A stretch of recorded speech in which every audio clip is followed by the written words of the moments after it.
जय गुरुदेव। प्रश्न: प्राण भावना किसे कहते हैं, ठीक ठीक बताइए।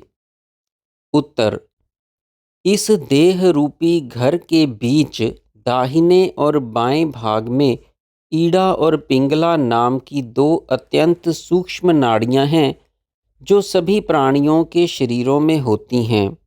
अत्यंत सूक्ष्म होने के कारण ये किसी को दिखती नहीं, नासापुटों में श्वास प्रश्वास से ही प्रतीत होती हैं।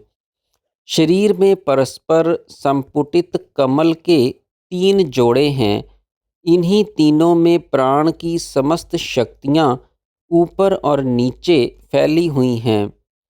ये अत्यंत मृदु अस्थि मांसमय हैं, जिनमें ऊपर और नीचे दोनों ओर नालदंड या नलकियां हैं। शरीर की समस्त क्रियाओं और व्यापारों को शक्तिमान वायु ही संपन्न करती है। शरीर में हृदय के कमलों में स्थित यही वायु प्राण के नाम से कही जाती है।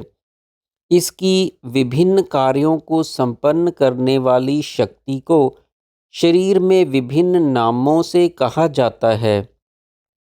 कोई शक्ति नेत्रों में निमेष उन्मेष करती है, कोई त्वचा में स्पर्श करती है, कोई वाणी में शब्दोच्चार करती है, तो कोई अन्न का परिपाक करती है और कोई नासिका में श्वास प्रश्वास का निर्वाह करती है।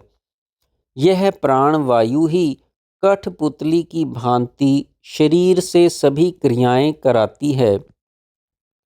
कमलों के 3 जोड़ों के ऊपर और नीचे दोनों ओर की नलिकाओं से ऊर्ध्वगमन और अधोगमन करने वाले 2 श्रेष्ठ वायु निःसृत होते हैं, जिन्हें प्राण और अपान कहते हैं। ये दोनों जागृत, स्वपन, सुषुप्ति तीनों अवस्थाओं में सतत समान रूप से संचरण करते रहते हैं। इनके संचरण मार्ग की दोनों नाड़ियाँ ईड़ा और पिंगला 1000 अंशों में विभक्त कमल तंतु से भी अधिक सूक्ष्म होने के कारण अत्यंत दुर्लक्ष्य हैं। अतः इनमें विद्यमान प्राण और अपान की गति भी दुर्बोध है। इन दोनों आकाशाचारी दुर्बोध वायुओं की गति को तत्वतः जानकर उसका अनुसरण करने वाला प्रसन्नचित्त पुरुष जन्म मरण की फांसी से छूटकर मुक्त हो जाता है। मैं सदा इनकी गति का अनुसरण करता हुआ स्थित रहता हूँ। सूर्य रूप उष्ण प्राणवायु हृदय प्रदेश में स्थित रहकर शरीर के ऊर्ध्व भाग में निरंतर अंदर बाहर स्पंदित और गतिशील रहता है। चंद्र रूप शीतल अपान नाभि प्रदेश में स्थित रहकर शरीर के अंदर बाहर निरंतर स्पंदित हुआ गतिशील रहता है। प्राणवायु नासिका से बाहर निकलकर सामने के 12 अंगुल पर्यंत प्रदेश में अस्त अर्थात स्थिर रहता है, जो सूर्य या अग्नि सदृश उष्ण है। इसी 12 अंगुल पर्यंत के प्रदेश से अपान प्रकट होकर हृदय प्रदेश में जाकर विलीन हो जाता है। नासिका के बाहर की 12 अंगुल का जिस सीमा के अंदर प्राण विलीन होता है, उसी से अपान के उदय होने तक का समय बाह्य कुंभक कहलाता है। जब अंदर जाकर अपान हृदय प्रदेश में विलीन हो जाता है, तब इसके बाद हृदय आकाश से प्राण के उदय होने तक अभ्यंतर कुंभक कहलाता है।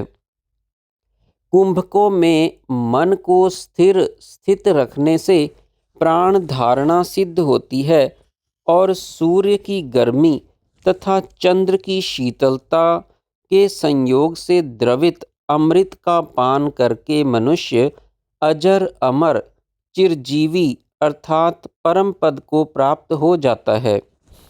उत्तम विधि से प्राण धारणा के अभ्यास से अपान के साथ प्राण का, प्राण के साथ अपान का और इन दोनों के साथ बाह्य अभ्यंतर देश काल का चिन्मय परब्रह्म परमात्मा में विलय हो जाता है। बाहर अपान के और अंदर प्राण के उदय होने के जो स्थल हैं, उन दोनों का अधिष्ठान आधार परब्रह्म परमात्मा है। योगी लोग इसे ही प्राप्त कर इसी की उपासना में संलग्न रहते हैं। इसी प्राण समाधि द्वारा मैंने परमात्मा में चित्त विश्रांति रूप परम शांति प्राप्त की है और जगत, आकाश, देश, काल, परंपरा, क्रिया आदि सब में मैं ही चिन्मय रूप से स्थित हूँ, ऐसा मेरा अनुभव है। इसलिए मैं चिरकाल से विकार रहित स्थित हूँ। इतने वार्तालाप के बाद श्री वशिष्ठ जी काकभूषणी जी से विदा लेकर आकाश मार्ग से सप्तऋषि मंडल चले गए। जय गुरुदेव।